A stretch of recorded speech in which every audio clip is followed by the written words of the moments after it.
build on to what I wanted to talk about, which is identity theft, because identity theft is one of the major things during tax season, right? We are in tax season, and I wanted to let our viewers know how to stay safe during these times. So I have a list of common identity thefts that I wanted to share with you guys. So first on my list is phishing.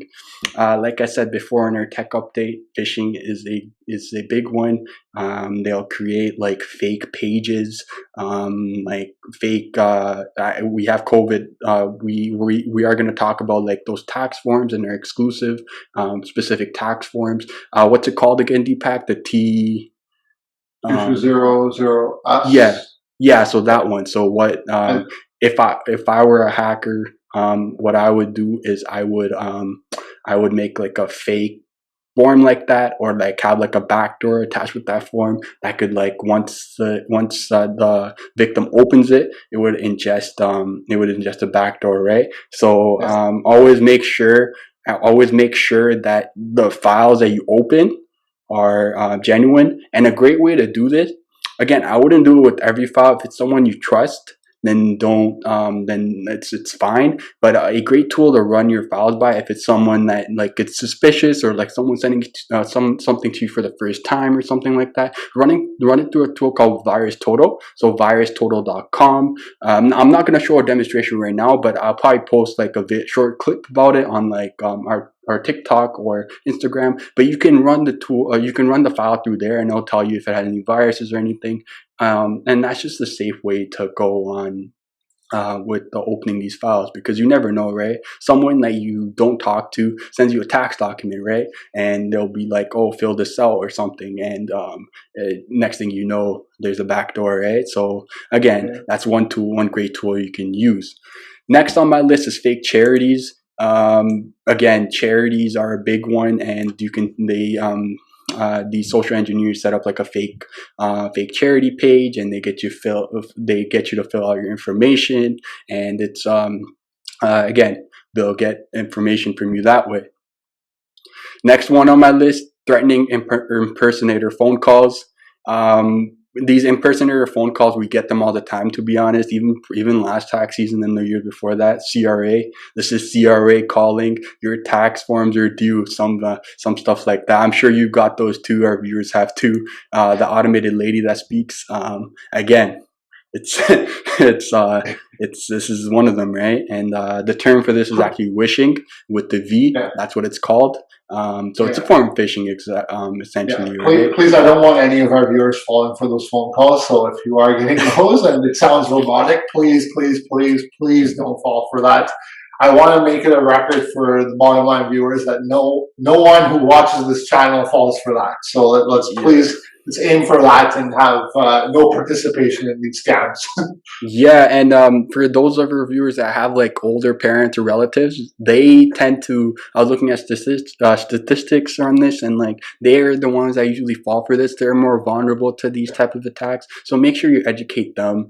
It's a part of the younger generation to educate our elders and show them how like technology works, right, and how the internet works, because I feel like they're the most vulnerable, because they don't know what's like how it's different from when they were young adults, right? So I feel like it's best to educate them. Next on my list, social media scams, and that's why I showed that quick example of social media. Say if I'm trying to like investigate someone, and again, this is for educational purposes only. For me, how I like to think of it as a security professional is I try to think like, how would a hacker approach this? How would they approach this? That way, I can think of mitigations to help keep a company or others safe, right? So that's how information security professionals should think, and that's how I think. So for social media scams, now I'm trying to investigate someone, right? I would look at their social media first, and that Twitter scraping tool I just showed, first one, and I would get as much information as I can about them from their Twitter and their other social medias. And then with that, so say for example, I find like they tweet a lot about sports or something, or like they tweet a lot about like car racing or whatever the case may be, I would send them a fake page regarding that. I would social engineer them and get information off them. So again, be aware of these social media scams, and specifically social media scams.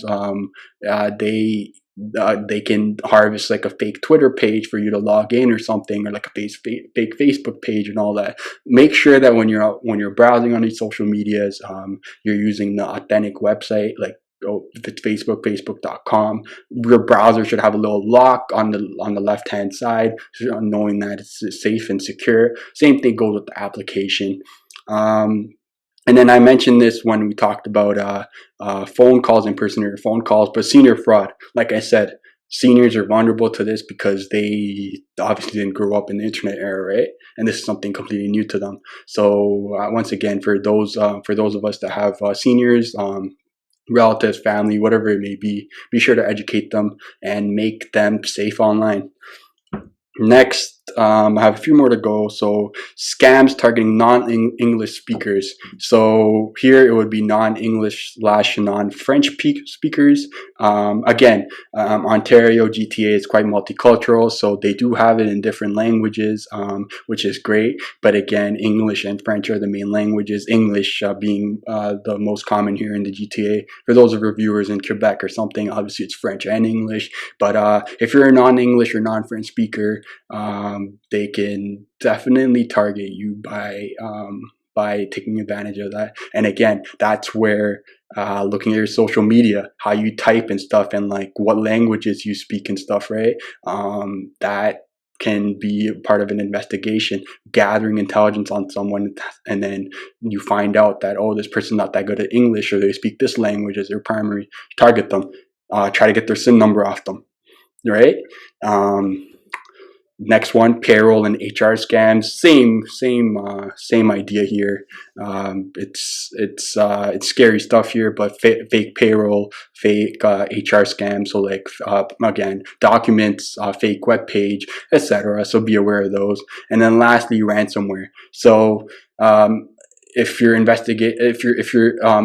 your SIN number gets compromised, and or like your banking information gets compromised, right? The person who stole it could ask for a ransom. Pay me this much money, or I'm going to leak your SIN number. I'm going to do this. I'm going to do that. So yeah, that's just those are just a few of the ways that you can get targeted. And this is why I bring these things up, because I want all of our viewers to stay safe. And so that's why I show like the Twitter example here, and that's why I show OSINT as well, right? Because say if you use Twitter, right, or any social media, and if you just tweet like random stuff that's not like confidential to you or anything like that, that's fine. Make your Twitter public, but don't put stuff on Twitter that could give information about you. It's not the best idea. Make it private. Like I said, you can make it private, because some people just want like a collection of like memories or something, or like somewhere where they can express their feelings, right? But just make it private so no one can use that scraper tool on you. If it's public, it's out there to anybody, right? So yeah, and of course protect your SIN numbers and all that tax stuff that you have to enter. SIN numbers are a big one, and I'm sure there's other information too, like addresses and stuff like that you want to protect. And at no cost do you want those in the hand of a bad actor. So yeah, those are my list, and I hope our viewers learned something new here, and this information could protect them for the upcoming tax season. Moving on now.